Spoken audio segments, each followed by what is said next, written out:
Welcome to the social media era where no picture is left unposted. It's a trend to post everything and anything, from the likes of our unborn child's sex to pregnancy delivery dates and even our personal relationship problems.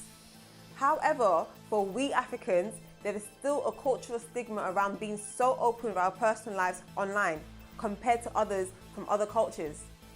So the question is, why are Africans so skeptical about being so open with our personal lives? I am Shedzi. This is Ladies Lounge.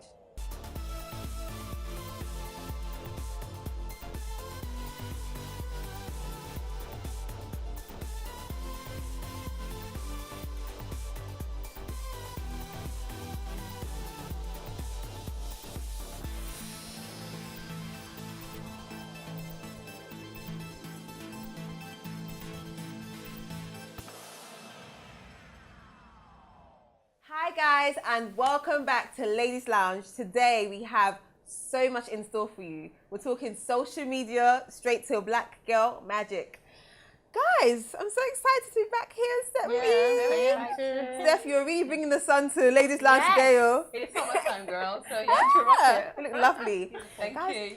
So the funny thing is, right, I was talking to a few of my girls the other day, and we're reminiscing about school days, you know, when you take school pictures. And this funny thing that I remember is when my friend, her mum, would always stop her from, you know, sending her pictures to her uncle in the village because she's scared that she would do juju on her. Honestly, and it just got me thinking that now we have, like, you know, social media platforms like Instagram, Facebook, everything, YouTube. It's just it's endless, right? So it's like, as African ladies, we had this, you know, I don't know, this stigma around sharing information about yourself on social media. And I was just wondering, how much do you guys, what do you think about, you know, sharing your personal life on there? Because there's so many YouTubers now and just so much information on there. Yeah. What do you think? For me, my mom, I think one time I had a new job and I put it on LinkedIn. My mom called me and said, you shouldn't have your job when you walk on, take it down. So I think for me, I can share most of my information, but I think if I'm pregnant now, I wouldn't put a picture of myself pregnant on Instagram just because of the way we were brought up in Africa. Africans are quite superstitious, so you wait till, like, most of my friends I see on Facebook, you will never see a picture of them pregnant, and then you see them pregnant and you see the baby. Yeah. So in case anybody wants to do it. I am not like that. I'll post anything that I like as long as I'm happy to show it. But obviously, they are posting about your private life to provoke or get attention. It's not that I'm not advising no one to do that. But I will put when I was pregnant, I did put my picture and I was happy to share that news. So I don't, maybe because I was brought up in Europe, so I don't have that. I think it was because you were brought up in Europe. Yeah. I don't think there's anything wrong with putting up your pictures, but there should be a balance. We're discussing this earlier on before we started shooting, and, you know, someone was saying, you want to share your happy moments with your friends and family. That's true. But the way we were brought up, as Stephanie said, we are Africans. I mean, you don't just put your life out there. Yeah. You want to be happy, yes, but you don't just put your whole life out there. It even sounds unreasonable. And I don't think it's just us Africans. There are some people who think this way that are not from Africa, you know, who know that. But, I mean, because there are some things to worry about. Cyberbullying, and, you know. If you're telling me, don't post it because witchcraft, somebody might pray against you.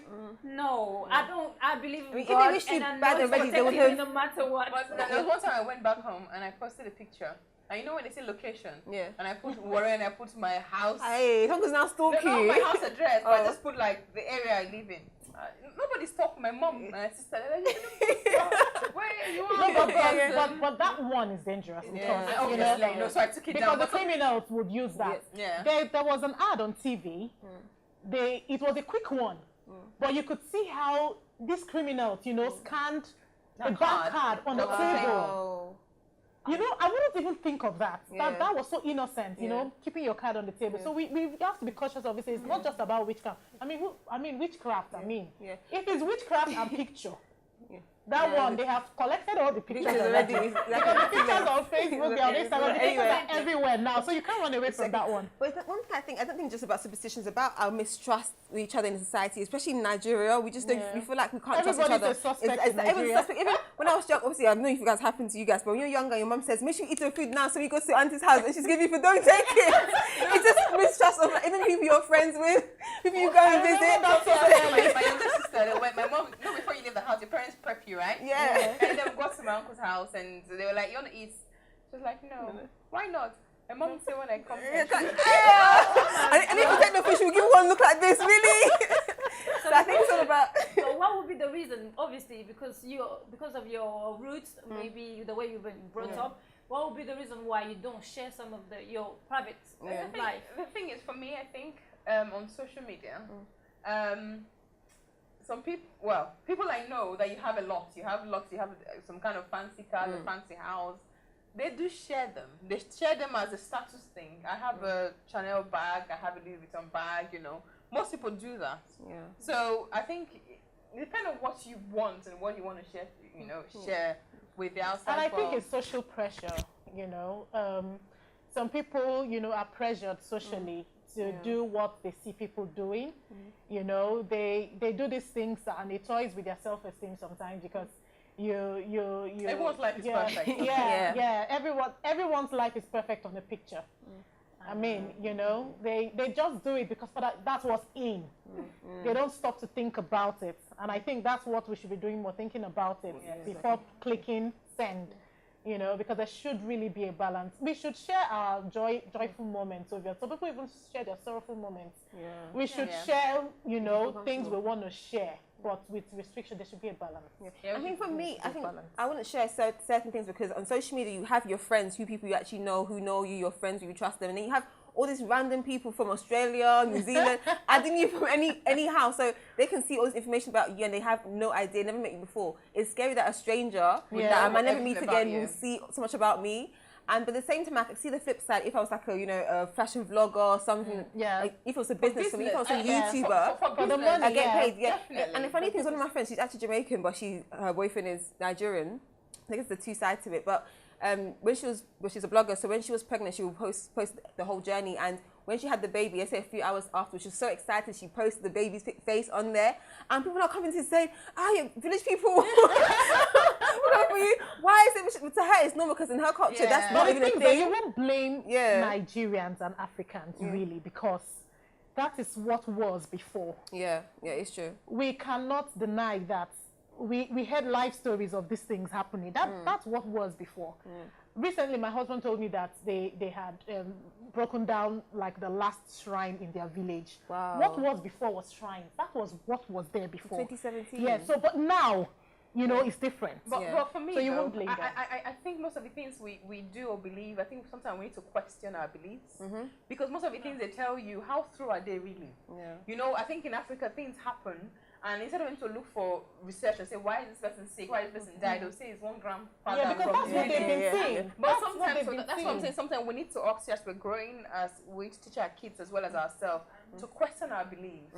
To question, okay, where have you seen that they take picture? Where is the proof that picture? You know, sometimes it's good for us to question. And I'm very much for restrictions on things you share about yourself for security's sake and for a lot of other things. But I think it's quite an interesting topic, isn't it? Okay, so guys, how far have you go? Because what's quite interesting actually, not just about social media even. One of my friends was saying to me that her dad, anytime he travels, he never tells them what date it is. He just says, I'm going to Nigeria tomorrow. Your own family, you should be able to trust them that sort of information. Because you think they will they will fall down. Exactly. So how much would you share and with who? Like, what's the boundaries for you guys? For me, I think on my Facebook page, I normally check my security, make sure that the information I share is only with my friends. Yeah. And once that's confirmed, then I can share information, or maybe I get married, or I would share a new job. Maybe I get married, or I'm going on holiday. It's on LinkedIn. It's the whole point of LinkedIn is show you a new job. So that one is there. So, but I don't think I would share like my home address or definitely you know, not dangerous. Or I'm pregnant or anything. Those information are quite private. The thing with sharing, even with the privacy settings, if one person takes the picture out, there's screenshots these days. You don't even have to. Group chats. So even with the privacy settings, you really have to be careful. So you can share your joyful moments, not too much, except you're doing it for money. If you're doing it for money, if that's your job, if that's your extra income, that's fine. But even at that, even when it's your extra income, there should be a boundary. You should have like your principles. You shouldn't share up to your underwear. For goodness sake. Like, so there should be control. Yeah, it's true. Yeah. I think my I share anything that makes me happy. And when I say no, it's when I think I'm trying to get attention or I'm trying to provoke somebody or me. If I'm doing it because I'm upset, then that's when I say no. Because it happened to me that I post something that after having an argument, and then I'll be like on Facebook, oh no, I can't believe people you know for 10 years and then they can do trash. They can break your heart. And then next day you wake up, be like, what the hell? Yeah. Take you off. So yeah, just share it because you're happy to share it, and then also don't do it because you want to be provocative.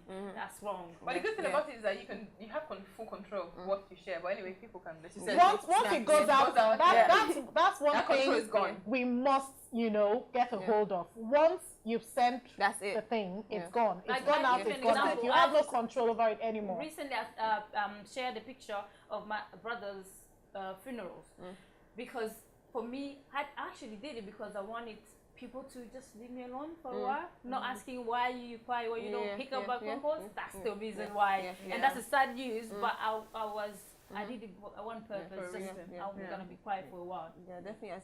I totally agree. But to conclude, guys, in my opinion, I feel like do what makes you happy. Don't let society make you feel type of way or any cultural barriers, anything. If you want to share. If you want to show your bikini, share. But as long as you're happy, that's all that matters, to be honest. But thank you guys so much. That was so enjoyable.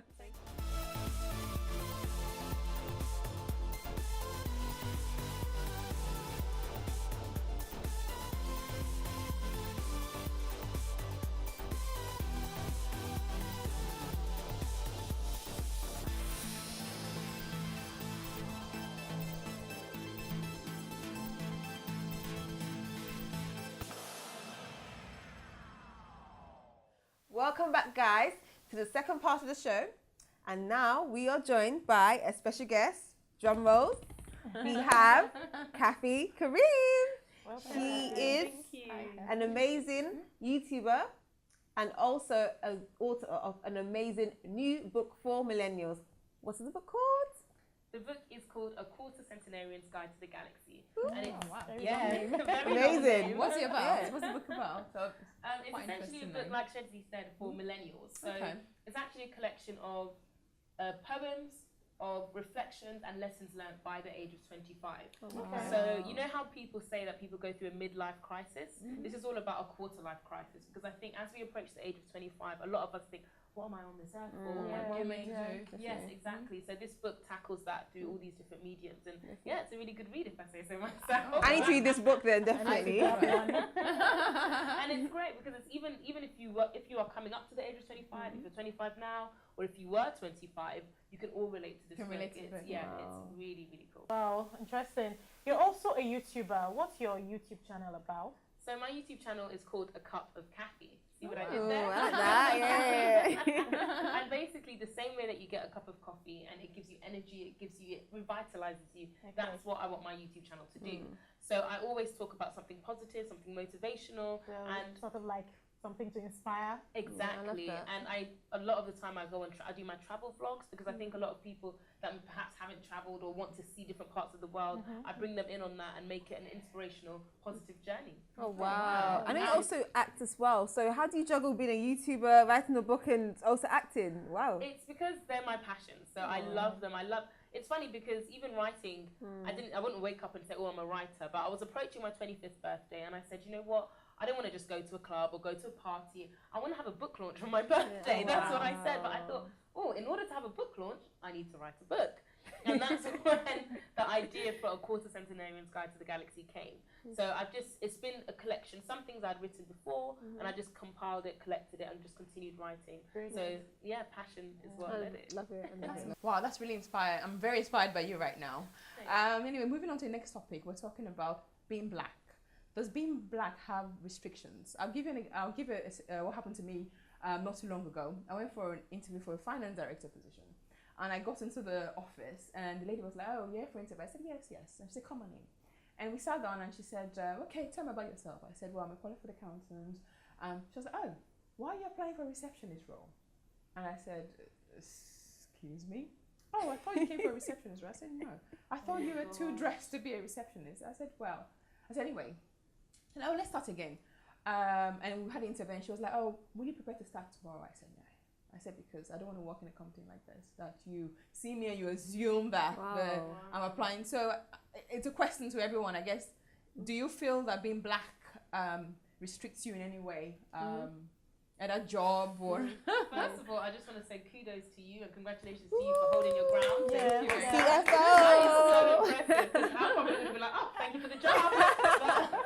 And actually, I had someone else coming from the company and said, "Steph, was it?" I said, "No, we're paying this." I said, "No, sorry, it's just something I can't do. I can't work in that kind of company. So I feel like there's going to be more problems coming in the future, and I really don't want to put myself in that situation." The environment is toxic already. Yeah. Definitely. Yeah, 2 seconds in. Yeah. exactly. Oh my So God. yeah, being black, I like to think of being black from the bright side. Whether it has restrictions, you probably would in a country that is not originally ours. Race is not an issue in Africa. When you're in Nigeria, you don't think of things like race.